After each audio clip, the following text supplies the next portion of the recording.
Hello everyone. Organic chemistry के एक और छोटे से वीडियो के साथ आप सबका स्वागत है। आप सोच रहे हो अरे क्या बात है भाई, सर तो ऑर्गेनिक के पीछे पड़ गए। तो आपने देखा होगा पहले हमने सारे चैप्टर कवर करे, फिर उन पर बेस्ड जितने डिफरेंट टाइप के क्वेश्चंस आते हैं, नेमिंग हो गई मेन, जिसके लिए आप लोग ने बहुत ज्यादा एम्फेसाइज किया था। आज हम आपके सामने इस छोटे से वीडियो में क्या लेके आए हैं कि 10 ऐसे क्वेश्चन हमने सेलेक्ट किए हैं।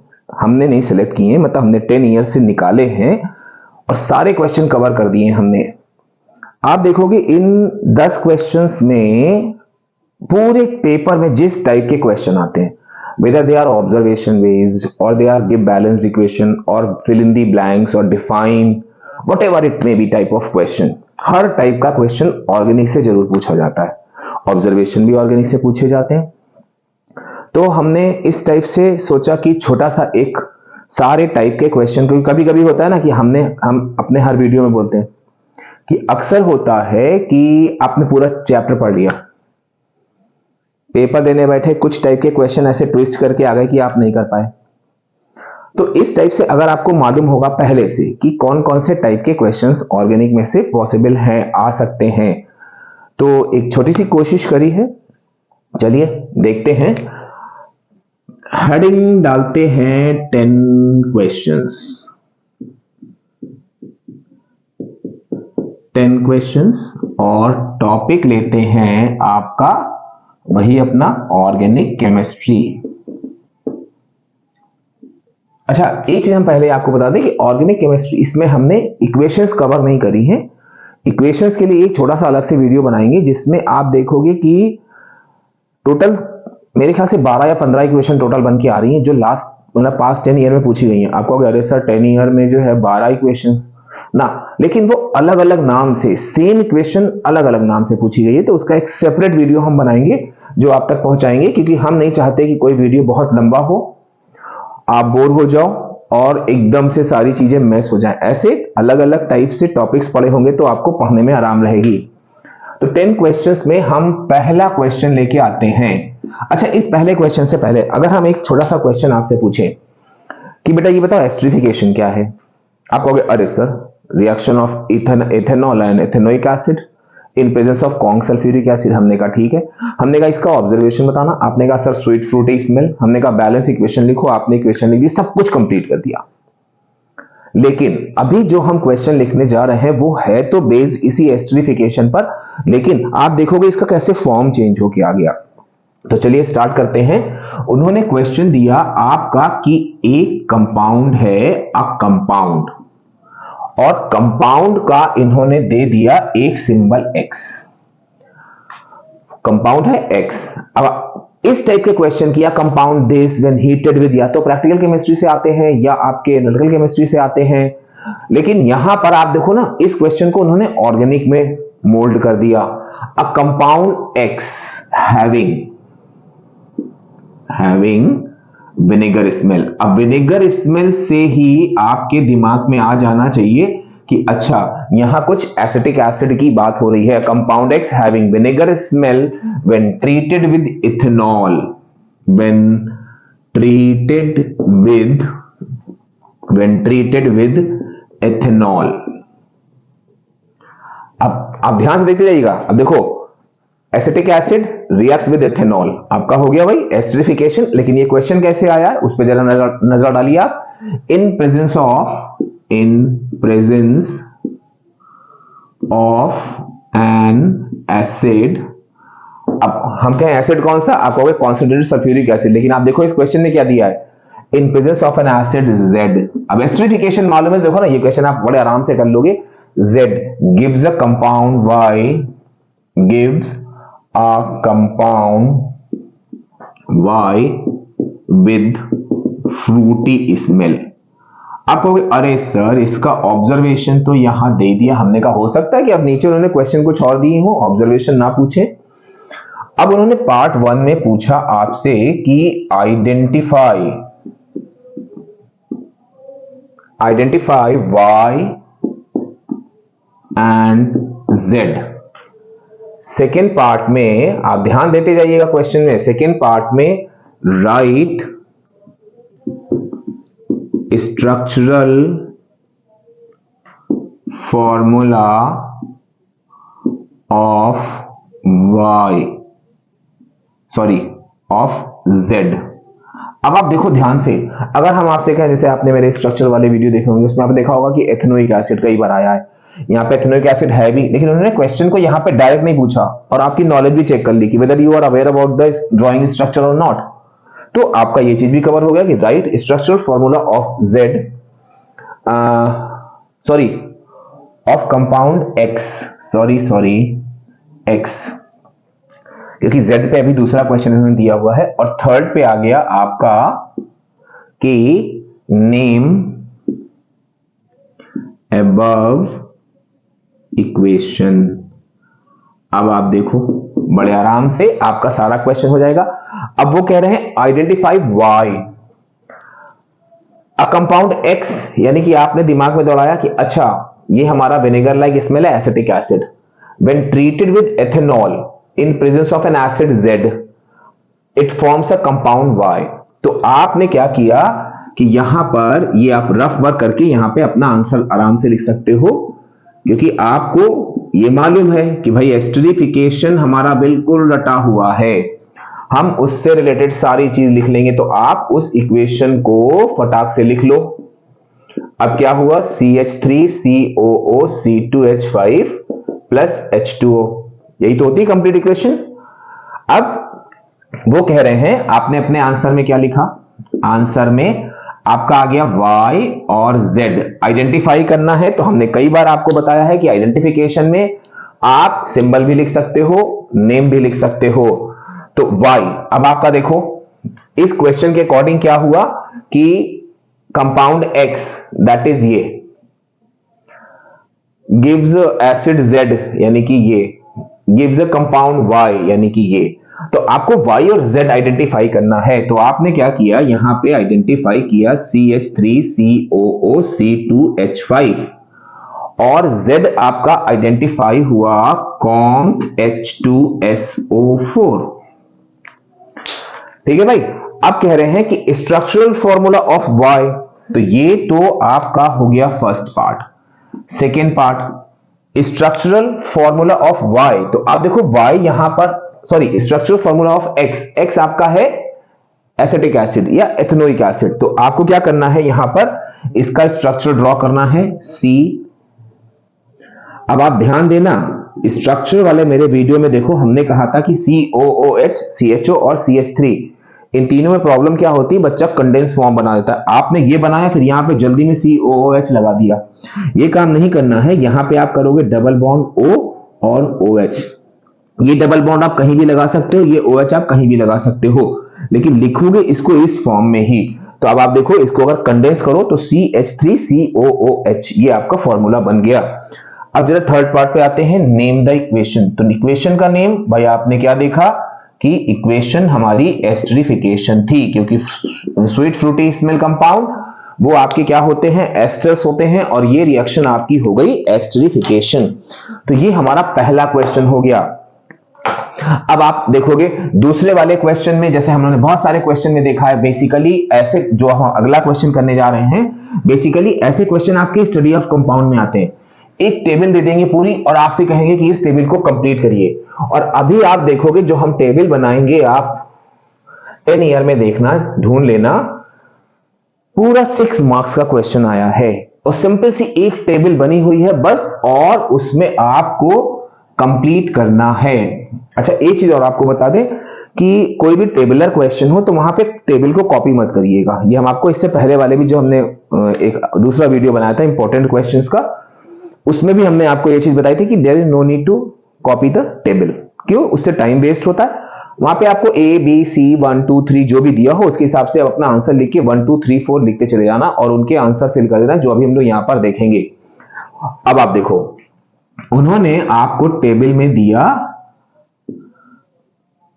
जर्नल फॉर्मूला दिया हुआ है, एक दिया हुआ है उन्होंने CnH2n-2, दूसरा दिया है CnH2n+2, और फिर उन्होंने कहा कि IUPAC name of series, IUPAC name of series, क्योंकि आप टेबल कॉपी करोगे तो बहुत टाइम वेस्ट होगा और मार्क्स उतने ही मिलने हैं। तो क्यों ना हम स्मार्ट वाला काम करें, कम लिख के हम पूरे पूरे उसके मार्क्स ले लें। IUPAC name of first member, ये पूरा आपका 6 नंबर का क्वेश्चन आया था और उन्होंने क्या किया था, यहां पे लिख दिया था ए, यहां बी, यहां सी। हमने कहा ना कि क्वेश्चन सारे आते हैं, लेकिन अगर इस तरह से आप मेंटली प्रिपेयर हो कि अच्छा, तो वहां पर उतना टाइम वेस्ट या एकदम से आपको कोई क्वेश्चन देख के सरप्राइज नहीं होगा कि अरे अच्छा ऐसा क्वेश्चन भी आता है। तो हम लोग अब इसके सॉल्यूशन में क्या करेंगे, अब आप देखो ध्यान से।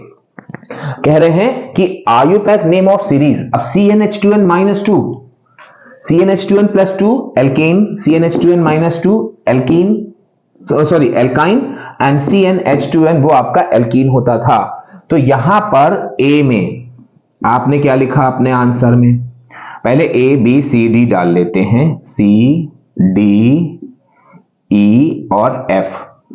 बस समझ लो ये क्वेश्चन पेपर का पेपर है और ये आपका सॉल्यूशन होना चाहिए ए। अब यहां पर क्या हुआ कि ये चीज हमने देखी, हमको मिल गई CnH2n-2, दैट इज ए है आपका इथाइन। बी में बॉन्ड टाइप, अब यहां पर थोड़ा सा आप ध्यान रखिएगा कि ये होता है आपका, बच्चा केवल ट्रिपल लिखता है, ट्रिपल बॉन्ड, ये होता है आपका ट्रिपल कोवेलेंट बॉन्ड। और फिर फर्स्ट मेंबर, अब यहां पर थोड़ा सा ध्यान रखना है कि सॉरी यहां पे सीरीज का नाम पूछा है, तो ये आपका होगा एल्काइन, क्योंकि फर्स्ट मेंबर वाला अगला पार्ट है एल्काइन। अब वो कह रहे हैं फर्स्ट मेंबर, तो फर्स्ट मेंबर अगर आप देखो जो हमारा CnH2n-2 या CnH2n होता है, वहां पे n स्टार्ट्स विद 1, तो मतलब C2 से आपका पहला मेंबर स्टार्ट होगा। तो आयुपैक नेम में फर्स्ट क्या हो जाएगा हम लोगों का, इथाइन। अब देखो भाई, गलती किसी से भी हो सकती है, यहां हमने भी जल्दी में ध्यान नहीं दिया कि अरे अभी ये वाला पार्ट तो पूछा ही है, तो यहां पर इस चीज को लिख दिया, तो ये आपको ध्यान रखना है। अब बी में आते, जैसे ये एल्काइन था तो CnH2n+2 ये हुआ आपका एल्केन। कैरेक्टरिस्टिक बॉन्ड टाइप क्या होगा आपका, सिंगल कोवेलेंट बॉन्ड। और F में आपका फर्स्ट मेंबर, तो भैया एल्केन में तो 1 से स्टार्ट होता है, मेथ, यानी कि ये हो गया आपका मीथेन।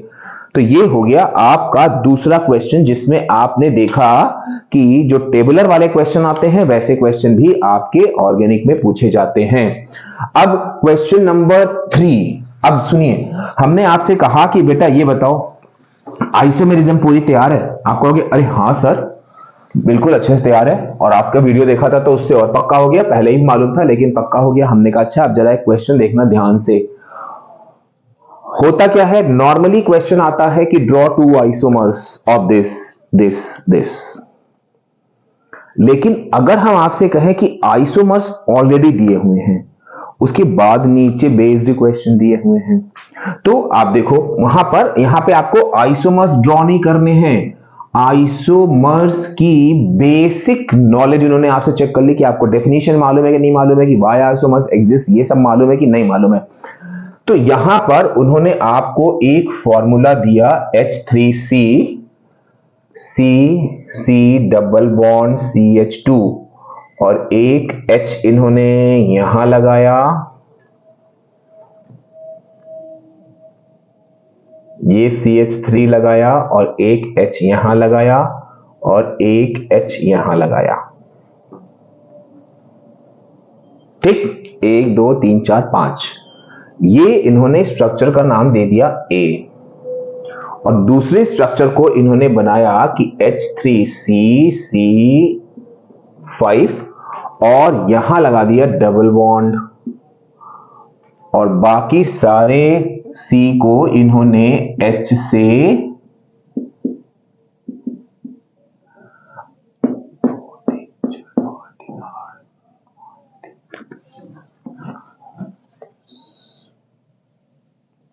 एक H यहां लगा दिया, अब आप देखो बहुत ध्यान से भैया, बहुत कायदे से, जल्दबाजी नहीं करनी है। क्वेश्चन नंबर, ये इन्होंने स्ट्रक्चर दे दिया आपका बी। पार्ट 1 में आओ। देखो भाई, उन्होंने कहा कि explain why these two structures are isomers। यानी कि थोड़ा सा आपसे ये पूछ लिया भाई, आइसोमर्स की डेफिनेशन ना देके आपको ये स्ट्रक्चर दिए, आपको बताने why these two are isomers। Second part में इन्होंने कहा है कि IUPAC नेम ऑफ बी। थर्ड पार्ट में आपका दिया है मॉलिक्यूलर फॉर्मूला ऑफ ए। अब आप देखो बहुत ध्यान से, ये कह रहे explain why these two structures are isomers. Isomers जरा एक बार हमने, इसीलिए थोड़ा सा टिपिकल वाला वो था, तो हमने एक इंडिविजुअल इसीलिए वीडियो बनाया था। यहां पर क्या होता है, आपका सेम मॉलिक्यूलर फॉर्मूला होता है और डिफरेंट स्ट्रक्चरल फॉर्मूला होता है। तो आप किसी भी तरह से यहां पर आप ऐसा करो कि पहले तो ये देखो कि ये दोनों स्ट्रक्चर इस क्राइटेरिया को फॉलो कर रहे हैं कि नहीं, कि whether they both have same molecular formula but different structural formula. तो स्ट्रक्चर फॉर्मूला डिफरेंट दिख रहा है, तो क्यों ना हम लोग मॉलिक्यूलर फॉर्मूला चेक कर ले। तो उसके लिए हमको इसका कंडेंस फॉर्म लेना पड़ेगा। तो आप जरा यहां पर ध्यान से देखो कि 1 2 3 4 5 यानी कि कार्बन 5 है और 1 2 4 3 4 7 3 10 H10 है, यहां पर C5H10। अब आप देखो ध्यान से कि because they both have same molecular formula C5H10 but different structural formula. IUPAC name of बी, तो आपको ये दिख रहा है 5 कार्बन की चेन है, डबल बॉन्ड लगा हुआ है, तो ये आपका हो गया पेंटीन। अभी पहले वाले का लिखते हैं। अब देखो मॉलिक्यूलर फॉर्मूला ऑफ ए, तो जैसे ही आपने यहां पर बेसिक कॉन्सेप्ट लगाया इन दोनों को आइसोमर्स प्रूफ करने के लिए, आपको ऑटोमेटिकली बिना फॉर्मूला लिखे आप आइसोमर्स ड्रॉ कर ही नहीं सकते हो। तो अब यहां पर क्या हुआ कि because they both have same molecular formula that is C5H10 but different structural formula due to difference in position of functional group. ये आप बढ़ा सकते हो, ऑप्शनल है। अदरवाइज आपने इस पूरे क्वेश्चन को सिंपल तरीके से एक्सप्लेन कर दिया कि why these two are isomers, because they have same molecular formula but different structural formula. IUPAC name of B, that is 5 carbon की चेन थी तो पेंट हो गया, डबल बॉन्ड से इन हो गया, पेंट इन। मॉलिक्यूलर फॉर्मूला, तो जब इसका हम लोग कॉन्सेप्ट निकाल रहे थे C5H10, तो वो हमारा यहां पर आ गया इसका मॉलिक्यूलर फॉर्मूला। अब हम लोगों ने अक्सर देखा है, हालांकि ये अब सीनियर क्लासेस में तो उतनी ज्यादा इस टाइप के क्वेश्चन नहीं आते हैं, लेकिन अगर आप 6th 7th 8th में ध्यान दो तो क्वेश्चन आता है कि आपको रिएक्टेंट दिए होंगे, डैश कर देंगे, कह देंगे कंप्लीट द रिएक्शन। तो हमने कहा था ना कि कोई भी टाइप का क्वेश्चन ऐसा बचता नहीं है जो ऑर्गेनिक से ना पूछा जाए। तो उसी कैटेगरी में हमारा क्वेश्चन नंबर 4 आ रहा है कि complete and balance the following equation. complete and balance the following। अब आप सोच रहे हो अभी सर ने कहा था कि इक्वेशन वाला अलग से, तो वो अलग से है, वहां पे पूरी इक्वेशन लिखनी है कि कंप्लीट कंबशन ऑफ इथेन, इस टाइप से करके पूरी इक्वेशन ही लिखनी है जैसे हेडिंग आती है। यहां पर उन्होंने आपको रिएक्टेंट दे रखे हैं, यहां पे डैश डैश डैश कर दिया, प्रोडक्ट आपको लिखने हैं। Complete and balance the following equations. अब देखो पहला दे रखा है आपको H2C double bond CH2 plus Cl2 और कुछ नहीं दिया, यहां पे CCl4 कर दिया। दूसरा दिया है, अब हमने कहा ना क्वेश्चन आपको कॉपी नहीं करना है, C2H6 प्लस O2, कुछ नहीं किया, यहां पे लिखा है एक्सेस फिर थर्ड में उन्होंने दे दिया आपको CH4 प्लस O2 गिव्स, ये भी एक्सेस में। तो आप ध्यान रखना, ये आप सोच रहे होंगे कि अरे 3 इक्वेशन कौन से ईयर, ये कई सारे ईयर में क्वेश्चन आए थे लेकिन थोड़े अलग अलग टाइप से, कभी एक ये आ गया, कभी ये आ गया, कभी ये दोनों मिला के आ गए, कभी ये दोनों, इस टाइप से आपके ये क्वेश्चन मिलेंगे। तो हम आते हैं अब इनके आंसर्स पर। अब पहला आप देखो, अगर आप ध्यान दो तो हम लोगों ने एक क्वेश्चन, मतलब एक ऑब्जर्वेशन में भी और ऑर्गेनिक में भी, जब हम लोग इथीन पढ़ रहे थे, ethene reacts with bromine in presence of carbon tetrachloride, जिसमें आपने देखा था ब्राउन वेपर्स ऑफ ब्रोमीन, ये आपका ऑब्जर्वेशन होता था। तो ये वही तो है, इन्होंने यहाँ पे इथीन का हैलोजिनेशन करा दिया है, यानी कि जो कि एडिशन रिएक्शन है। तो हमको मालूम है कि जो एल्काइंस या एल्कीन्स होते हैं वो उनकी कैरेक्टरिस्टिक एडिशन रिएक्शन होती है। आपको कुछ नहीं करना है, दोनों को आपस में मिला के लिख देना है और डबल बॉन्ड की जगह सिंगल बॉन्ड कर देना है। अगर वैसे समझ में ना आए तो इसको आप स्ट्रक्चर के फॉर्म में भी लिख सकते हो। उसमें देखो आप, हमने जो इथीन वाला वीडियो जो है उसमें हमने इसको दोनों फॉर्म में समझाया है कि इसको आप कॉम्पैक्ट में कैसे लिखो और स्ट्रक्चर में कैसे लिखो। अब यहां पर CCl4, अब ये कंप्लीट करने वाला है, तो ये हम आप हाईलाइट, मतलब कोई दूसरा कलर मत यूज करना, सीधे सीधे यूं लिख देना H2C CH2 और एक Cl यहां, एक Cl यहां। इसका दूसरा तरीका क्या है कि आप यूं भी लिख सकते हो इसको C2H4Cl2 सॉरी। तो ये फर्स्ट पार्ट हो गया। सेकेंड पार्ट में कंप्लीट कंबशन ऑफ इथेन है, समझ लो ये, जो कि हमने अपने वीडियोस में भी, जो हमने इक्वेशन बैलेंसिंग इक्वेशन वाला डाला उसमें भी हमने इसको लिया। गैलुसिक्स लॉ में भी कंप्लीट कंबशन ऑफ इथेन करके आपसे गैलुसिक्स लॉ पे बेस क्वेश्चन पूछ लेंगे, बहुत इंपॉर्टेंट रिएक्शन है। इसमें अगर थोड़ी सी बैलेंसिंग लंबी होती है भाई, एक बैलेंसिंग का वो तुम आप याद कर लो। अब यहाँ पे कंप्लीट कंबशन में हमको मालूम है, ये हमने केमिकल प्रॉपर्टी से निकाला कि when alkanes completely combusted they give CO2 and water. Incomplete combustion में कार्बन मोनोऑक्साइड एंड वाटर।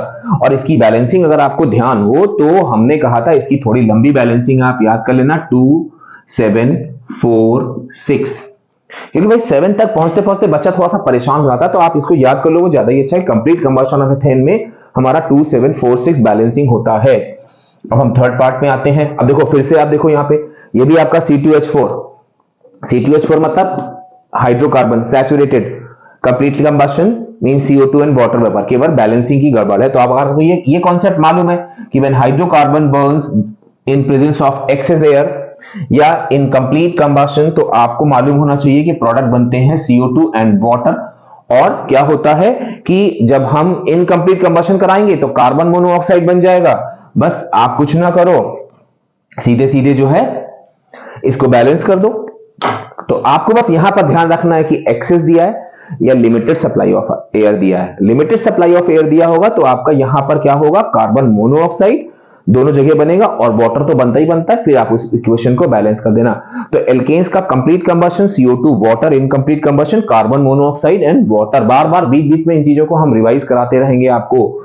अब आप देखो ध्यान से, नेक्स्ट क्वेश्चन पे आते हैं। नेक्स्ट क्वेश्चन कोई एक इंडिविजुअल क्वेश्चन नहीं है, वो इस टाइप से आए थे कि बीच बीच में 2 नंबर का एक क्वेश्चन दे दिया, कोई 3 नंबर का क्वेश्चन दे दिया, कुछ नेम द फॉलोइंग करके दे दिए, तो वो हमने एक जगह पर समराइज कर लिए हैं। तो अब हमारा जो क्वेश्चन नंबर 5 है वो आप ये कह सकते हो कि एक एक नंबर के कई क्वेश्चंस का वो एक कॉम्बिनेशन है, जिसमें फर्स्ट में है ये आपका कि what is special feature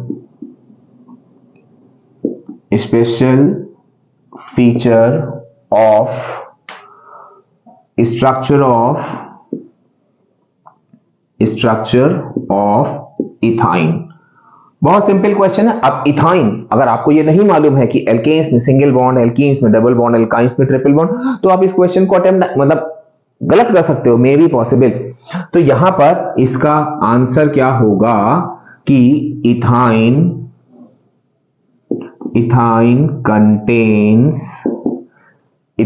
contains triple covalent bond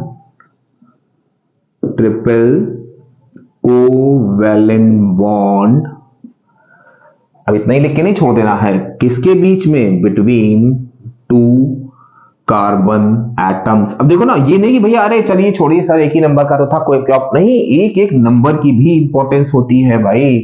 question number 2, name the saturated hydrocarbon containing 3 carbon.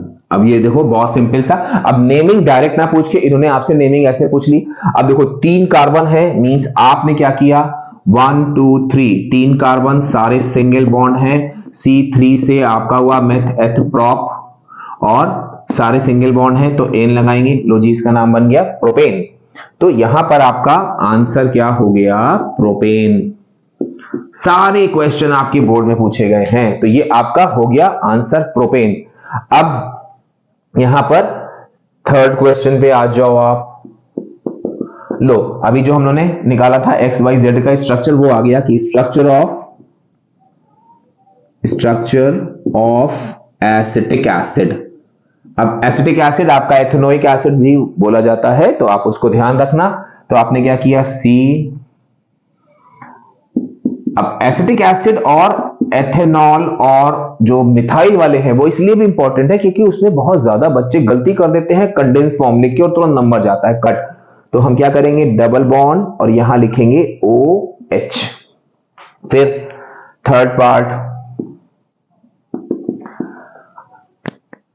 अब देखो थर्ड पार्ट आप देखना और आप बताना जरा, अलग अलग ईयर में है, कभी ये आया कभी इसका कुछ और फॉर्म दे दिया इस टाइप से। Draw structure of unsaturated hydrocarbon containing 3 carbon atoms. अब आप देखो भाई ध्यान से, एक साल उन्होंने ये पूछ लिया, एक साल ये पूछ लिया, एक साल नाम पूछ लिया, एक साल स्ट्रक्चर ड्रॉ करा लिया आपसे और बाकी 3 कार्बन वाला ही लिया। तो अब कह रहे हैं कि structure of unsaturated hydrocarbon containing 3 atoms. अब यहां पे आपके पास 2 ऑप्शन है, इन्होंने बोला अनसैचुरेटेड हाइड्रोकार्बन, तो आप 3 कार्बन का इथीन भी ड्रॉ कर सकते हो, 3 कार्बन का इथाइन भी ड्रॉ कर सकते हो। अगर वो यहां मेंशन कर देते 3 carbon atoms with double bond तो आप इथीन ड्रॉ करते। तो आपके पास दोनों ऑप्शन है, कोई भी एक ड्रॉ कर दो। 1 2 3 ये लो, ये हो गया आपका। अब जब सारी चीजें हाईलाइट कर रहे हैं तो जरा इसको भी हम क्या करें कि 1 2 3, तो इससे आपको आराम रहेगी कि हाँ रेड वाले सारे आंसर हैं। ये हो गया, फिर ये हो गया, ये हो गया। और ध्यान रखना स्ट्रक्चर वाले में हमने आपको बताया था कि एक कार्बन से 4 बॉन्ड निकलने चाहिए। अब देखो आप इस वाले से 4 बॉन्ड निकल रहे हैं, इससे 4 बॉन्ड, इससे 4 बॉन्ड, वैसे भी आप देख लो 1 2 3 4 5 6 C3H6। तो यहां भी इसको जरा हम रेड से कर देते हैं प्रोपेन। सारे आंसर आपके डिफरेंट कलर से। तो ये हम लोग का एक क्वेश्चन और हो गया। अब देखो भाई ये आया है, अब देखो गड़बड़ की चांसेस होती है। First, homologues of, homologues means homologous series के जो मेंबर्स होते हैं, होमोलोग्स ऑफ सीरीज CnH2n। अब आप देखो भाई यहां पर ध्यान रखना है, CnH2n हम लोगों ने बहुत सारे बच्चों के वो देखे थे, उन्होंने इसमें H से वो करके और यहां पर कंपाउंड लिख दिया था। जबकि एक बार हम फटाक से आपको रिवाइज करा दें कि CnH2n और CnH2n-2, n starts from 1 2 3 and so on। यहाँ पे n starts from 2 3, यहाँ भी n starts from 2 3। आप शुरुआत वाले मेरे वीडियोस में देखो, इस चीज ने बहुत एम्फसाइज करी है। तो यहाँ पे वो आपसे कह रहे हैं फर्स्ट मेंबर, तो फर्स्ट मेंबर CnH2n का आपका स्टार्ट होगा, CnH2n मींस यहां से, तो ये आपका स्टार्ट होगा C2 से, तो आप करोगे C2H4। तो यहां पर क्या हो गया कि आपका आंसर हो गया C2H4। अब एक बार उन्होंने ये क्वेश्चन पूछा, अब देखो इसी के जस्ट नीचे, इसलिए हमने सिमिलर टाइप के क्वेश्चन एक के नीचे एक लिख दिए ताकि आपको ध्यान रहे। अब इन्होंने आपसे क्या कह दिया कि थर्ड मेंबर ऑफ एल्काइन, इस पे भी बहुत ज्यादा गड़बड़ होती है। अब आप देखो हमारा एल्काइन का ये था फॉर्मूला, अब होता क्या है भाई, फर्स्ट में तो कोई प्रॉब्लम नहीं है, होती भी है, बच्चे 1 लिख देते हैं, थर्ड में भी 3 लिख देते हैं, नहीं आप देखो ध्यान से, इस एल्काइन सीरीज का पहला मेंबर ये होगा 2 वाला, दूसरा मेंबर ये होगा, तीसरा मेंबर जो है आपका थर्ड वाला होगा। तो आपको यहां पे क्या करना है, सेकेंड के लिए एथ होता है, प्रॉप होता है, ब्यूट होता है, तो थर्ड मेंबर आपका एल्काइन का हो जाएगा ब्यूटाइन। ब्यूटाइन मतलब ये वो चीजें हैं कि जो आप एग्जाम में एक बार देख लोगे तो उस समय तक तो याद रहेगा। तो ये हम लोगों ने देखा कि इस टाइप के कुछ क्वेश्चंस जो है हमारे उसमें आते हैं, अलग अलग सिंगल वाले उसमें। तो एक चीज हम लोगों की ये हो गई। अब जरा अगले क्वेश्चन पे आते हैं, उसको भी बहुत ध्यान से देखिएगा, मतलब हम ये नहीं कहेंगे कि ये इंपॉर्टेंट है, क्योंकि सारे क्वेश्चन हमने इंपॉर्टेंट वाले ही सिलेक्ट किए हैं और जो कई बार रिपीट हुए हैं अलग अलग फॉर्म्स में, तो वो हमने यहां पर सारे क्वेश्चन इकट्ठे कर लिए हैं। अब नेक्स्ट क्वेश्चन हमारा आता है, अब आप देखो अगर आपने वो किया होगा चैप्टर 1 ध्यान से देखा होगा, तो उसमें आपने देखा होगा क्वेश्चन आता है, कोई भी 5 या 6 एलिमेंट्स दे दिए, ब्रैकेट में दे दिया increasing order of atomic size, decreasing order of ionization potential. तो बच्चा क्या करता है कि वो वहीं तक सीमित हो जाता है कि हाँ ये वाले क्वेश्चन बेसिकली यहां से आते हैं। अब आप देखो उन्होंने ये क्वेश्चन ऑर्गेनिक से दे दिया, वो ये कह रहे हैं आपसे कि अरेंज, आपसे कह रहे हैं अरेंज द फॉलोइंग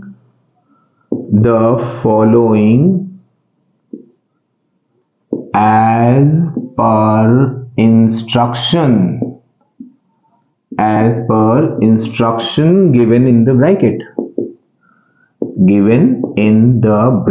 अब आप ध्यान देना यहां पर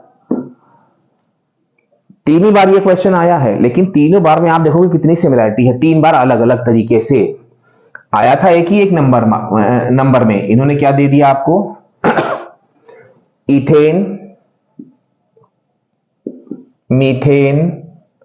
अब सिमिलरिटी देखिएगा आप क्वेश्चन में, ethane, methane, ethyne, ethene, ethene और इथाइन, और ब्रैकेट में दे दिया increasing order of molecular weight, और यहां दे दिया इन्होंने C is equal to 12, H is equal to 1। अब देखो यहां पे 2 प्रॉब्लम्स आ सकती हैं। क्या पहली चीज यहां पे क्या गड़बड़ हो सकती है कि आप ये फॉर्मूले थोड़े गलत लिख दो। फॉर्मूले गलत लिखोगे तो आपका क्या होगा कि ये सारे के सारे इनके मॉलिक्यूलर वेट गलत कैलकुलेट हो जाएंगे। अब आपने यहां क्या किया, इथेन लिखा C2H6, मीथेन लिखा CH4, इथीन लिखा C2H4 और इथाइन लिखा C2H2। अब आप देखो वो कह रहे हैं increasing order of molecular weight, तो कार्बन 12 होता है, तो मतलब कि सबसे पहले हमारा मीथेन आ जाएगा, क्योंकि एक ही कार्बन है तो इसका मॉलिक्यूलर वेट ऑटोमेटिकली कम होना है। अब बाकी गड़बड़ क्या होती है जिनमें 2 वाले आ रहे हैं, तो आप देखो जिसमें सबसे ज्यादा नंबर ऑफ हाइड्रोजन होंगे वो सबसे पहले आएगा। यानी फिर भी आप जल्दबाजी नहीं करनी है, आप सिंपल सा इनके मॉलिक्यूलर वेट निकाल लो। 12 2 जा 24 और 6 इसका 30 आ गया, यहाँ पे 12 4 16 आ गया, 24 + 4 28 आ गया, ये आपका आ गया 24 + 2 26। अब जब इसको आप इंक्रीजिंग ऑर्डर लोगे तो आपका होगा 16 26 28 एंड 30। अब 16 से आपका CH4 है, तो यानी कि यहां पर स्टार्टिंग क्या होगा, मीथेन। ये आपका हुआ आंसर, ये आपका हो गया मीथेन। और no need to write ascending और डिसेंडिंग ऑर्डर साइन, ये हमने आपको पीरियोडिक टेबल वाले उसमें बताया था। तो पहले आपका मीथेन आ गया, फिर आपका आ गया इथाइन, फिर आपका आ गया इथीन, और फिर आपका आ गया इथेन, और फिर आ गया आपका इथेन। एक बात तो ये क्वेश्चन आ गया एज पर इंस्ट्रक्शन वाले में। अब देखो यहां पे इन्होंने आपको नाम दिया था, एक ईयर में उन्होंने क्या किया कि कुछ आपको ऐसे ही ऑर्गेनिक कंपाउंड दे दिए, C2H2, C3H6, CH4 and C2H4, और ब्रैकेट में सेम वही चीज दे दी कि increasing order of molecular weight. तो यहां पर आपने वो सारे कैलकुलेट कर ही लिए थे, उसी फंडे पर बेस करके आपने इसका आंसर लिखा CH4, C2H2, देन C2H4, और 3 कार्बन है तो सबसे ज्यादा यही हो जाएगा, तो सबसे बड़ा ये हो जाएगा, ये लो। अब देखो थर्ड में बहुत आसान, उन्होंने आपको दिया इथीन, इथेन और इथाइन, और यहां पर दे दिया कि इंक्रीजिंग ऑर्डर ऑफ बॉन्ड। अब देखो भाई, इंक्रीजिंग ऑर्डर है तो पहले आप सिंगल बॉन्ड, फिर डबल बॉन्ड, फिर ट्रिपल बॉन्ड। तो सिंगल बॉन्ड में यहां पे आपका क्या आएगा, सिंगल बॉन्ड में, क्योंकि एन सारे सिंगल बॉन्ड होते हैं, इन आपके डबल बॉन्ड होते हैं, और आइन आपके ट्रिपल बॉन्ड होते हैं। तो अब देखो ना, arrange as per the instruction type के क्वेश्चन भी आपके ऑर्गेनिक से आते हैं। तो ये हम लोग की एक कैटेगरी और हो गई। अब सबसे ज्यादा प्रॉब्लम होती है ऑब्जर्वेशन, ऑब्जर्वेशन, ऑब्जर्वेशन, ऑब्जर्वेशन। हालांकि हमने जो है ऑब्जर्वेशन का एक इंडिविजुअल वीडियो बनाया था, तो यहां पर क्योंकि हम उस टाइप के क्वेश्चंस की बात कर रहे हैं, तो आप खुद ही देखना, अभी दो ऑब्जर्वेशन जो पता नहीं उस समय कैसे छूट गए। हमने तो कोशिश करी थी कि सारे ऑब्जर्वेशन ईयर वाले ले लें, लेकिन ये दो पता नहीं ऑर्गेनिक के कैसे छूट गए। और आप खुद देखना कि ये बिल्कुल डिफरेंट टाइप के ऑब्जर्वेशन आपको मालूम है, ऑब्जर्वेशन मालूम है, लेकिन आप उसका स्टेटमेंट ध्यान से देखना क्या दिया हुआ है। उन्होंने आपको दिया कि ऑब्जर्वेशन व्हेन, ये पहला है, observation when the gaseous product, gaseous product, observation when gaseous product obtained by dehydration of ethanol, dehydration of ethanol is passed through bromine water, bromine water. अब आप देखो ध्यान से, आप कहोगे अरे हाँ यार ये तो बड़ा कुछ समझ में नहीं आ रहा है, कहां से आ गया। आप देखो वो कह रहे हैं gaseous product obtain bye dehydration of ethanol. तो आप यहां पर देखो कि इन्होंने जो ये चीज दे रखी है कि डिहाइड्रेशन ऑफ एथेनॉल, तो अगर आपको ध्यान हो तो हम लोगों ने ये लिया था C2H5OH, जब इसमें कॉन्क H2SO4 डाला था डिहाइड्रेशन के लिए, तो हमको मिला था C2H4 प्लस H2O। तो देखो इथीन मिल रहा है। अभी तक अगर हम आपसे पूछते हैं बेटा जरा ऑब्जर्वेशन बताना कि when bromine gas pass through ethene in presence of carbon tetrachloride, आप बता रहे sir brown vapours of bromine gas discharge, हमने रट लिया है। लेकिन इन्होंने यहां पे थोड़ा सा स्टेटमेंट चेंज कर दिया, क्या कर दिया, ये कर दिया। तो डिहाइड्रेशन ऑफ एथेनॉल से आपको प्रोडक्ट मिला इथीन, इथीन में ब्रोमीन गैस पास कराएंगे हम, तो हमारा brown vapours of bromine gas मिलेगा। तो इसका सॉल्यूशन क्या हो गया आपका कि ब्राउन वेपर्स ऑफ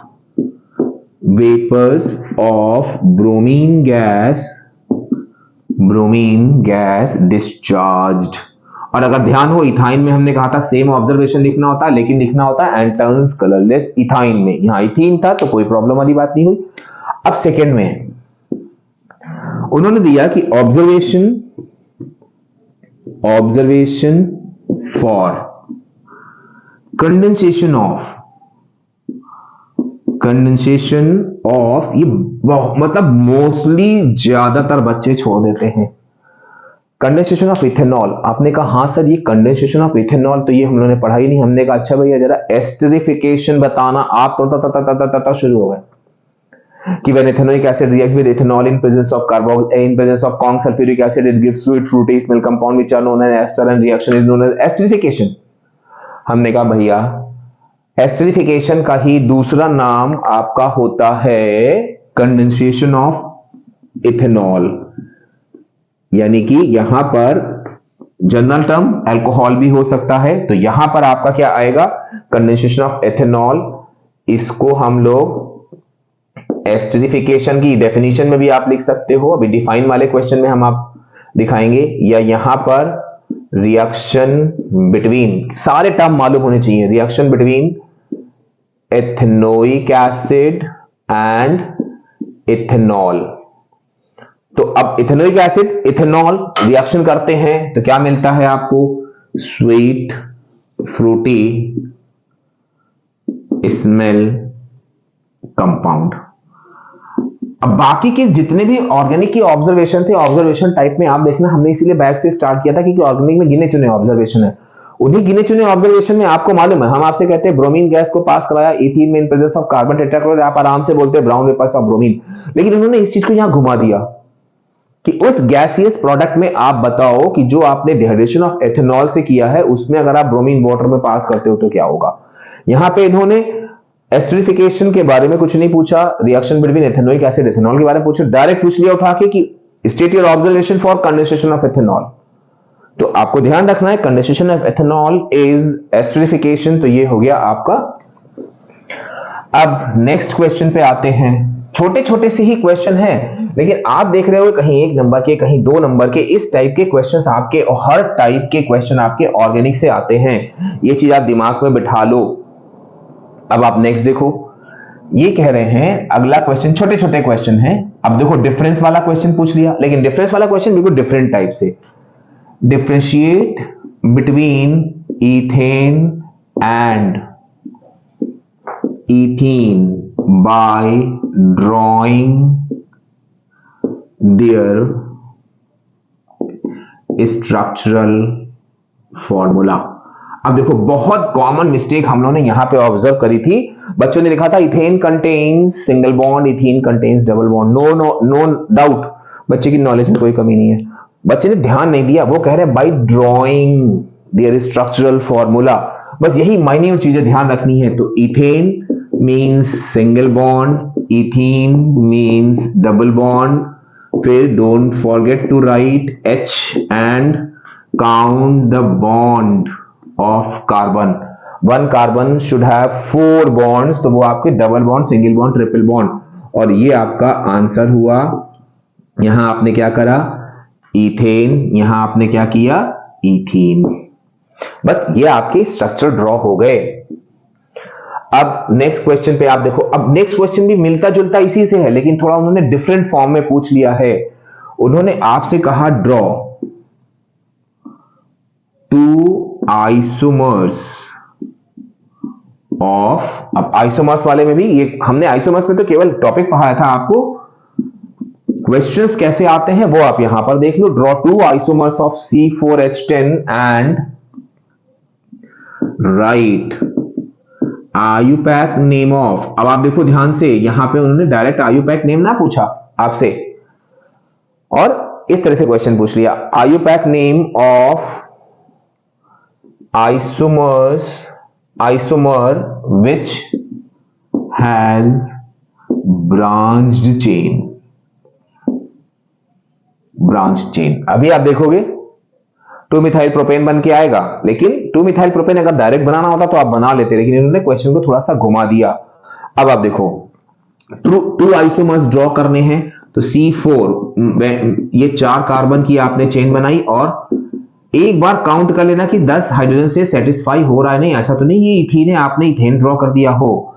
अब 4 कार्बन की चेन हुई तो आपने क्या किया, ये किया, ये किया, ये किया, ये किया, और कार्बन को मोड़ना नहीं है, कार्बन की चेन को तोड़ देना है। और देखो यहां पे मिथाइल ग्रुप आ रहा है, उसको आपको कंडेंस ना बना के स्ट्रक्चर फॉर्म में बनाना है, ये बार बार हम इसलिए रिपीट करते हैं।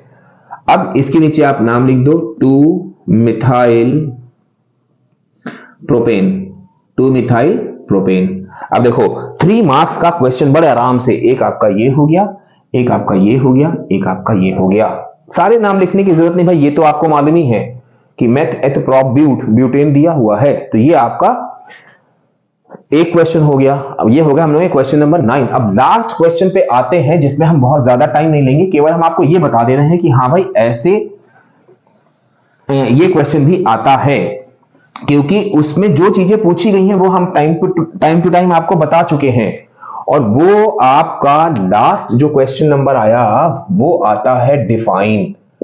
अब इसमें बहुत ज्यादा हम इसको डिटेल में नहीं वो करेंगे क्योंकि डिफाइन आप कई बार पढ़ चुके हो। हम केवल आपको ये बता रहे हैं कौन कौन सी इंपॉर्टेंट डेफिनेशन है जिनमें आपको फोकस करना है।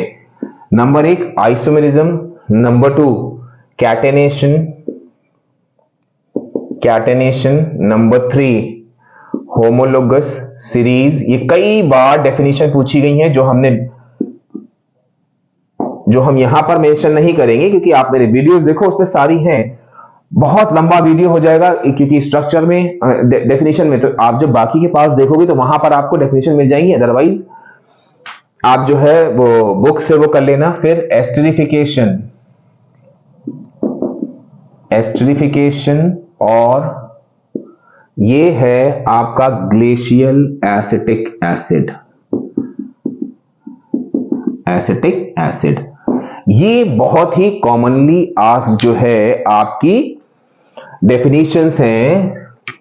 चलो भैया कर ही देते हैं। Isomerism, compound with same molecular formula, मतलब की टर्म्स हम डाल दे रहे हैं, आप स्टेटमेंट बना लेना। Same molecular formula but different structural formula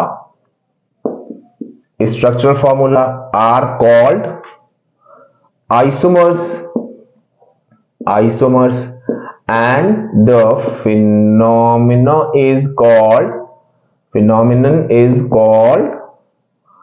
isomerism। ये हमने आपको पहले ही बताया था कि बच्चे क्या करते केवल आइसोमर्स तक लिख देते। तो आपको ये पूरी डेफिनेशन पूरे उसमें लिखनी है कि compound with same molecular formula but different structural formula are called isomers and the phenomena is called isomerism. Catenation पे अगर हम ध्यान दें तो हमने आपसे कहा था formation of long chain by identical atoms. हमने कहा था यहां कार्बन के रेफरेंस से मत देना आप। Identical atoms is called catenation and the property of catenation is maximum in carbon. Homologous series में क्या था आपका कि the series of organic compound. अब इसमें हम वो की टर्म भी डालते हैं, having same functional group and arranged in increasing order of their molecular weight with difference of CH2 between two successive members। ये डेफिनेशन आपकी हो गई। फिर एस्टरिफिकेशन, जो अभी हमने देखा कि अगर आपको लगता है कि एस्टरिफिकेशन की आप वो डेफिनेशन नहीं लिखना चाहते हो तो आप इसको जो है शॉर्ट में भी लिख सकते हो कि कंडेंसेशन ऑफ एल्कोहल। तो ये कंडेंसेशन ऑफ एल्कोहल जो है आपका ये कहलाती है एस्टरिफिकेशन। या आप इसमें इसकी दूसरी डेफिनेशन क्या लिख सकते हो कि रिएक्शन बिटवीन इथेनोइक एसिड, या आप डायरेक्ट लिख सकते हो कार्बोक्सिलिक एसिड भी लिख सकते हो जर्नल में, and ethanol in presence of conc H2SO4 forms sweet fruity smell compound called esters, and the reaction is called esterification। तो ये कुछ इंपॉर्टेंट डेफिनेशन थी। जो एक डेफिनेशन अभी रह रही है जो हम लोग का था कि ग्लेशियल एसिटिक एसिड, उस पर रीजनिंग भी आती है बहुत छोटी सी डेफिनेशन है उसकी, ग्लेशियल एसिटिक एसिड। तो अगली डेफिनेशन लास्ट हम लोग की हो गई ग्लेशियल एसिटिक एसिड। अब इसमें हम लोगों ने क्या देखा था, हमने इसमें भी आपसे कहा था कि आपको वो की टर्म जरूर डालना है, क्या कि प्योर एसिटिक एसिड। इस सारी डेफिनेशन टॉपिक्स में है मेरी, pure acetic acid below 16.5 degree centigrade